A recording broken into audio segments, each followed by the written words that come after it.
ini kita berkunjung ke rumah makan yang luar biasa yang ada di Aceh Besar, yaitu rumah makan Pagai. Dan kebetulan rumah makan ini adalah rumah makan teman saya waktu STM dulu, namanya Afar Kakak. Ini Afar Kakak luar biasa guys. Jadi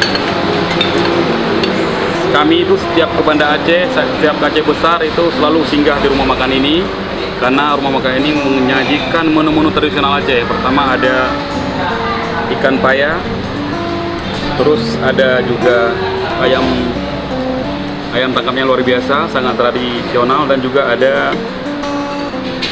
kari kambing atau kari sapi yang luar biasa juga. Jadi tadi kita juga sudah melihat proses memasaknya yang sangat telaten, sangat luar biasa, dan kita juga sudah pelajari bagaimana masakan ini menjadi lebih enak. Ternyata proses memasaknya itu luar biasa.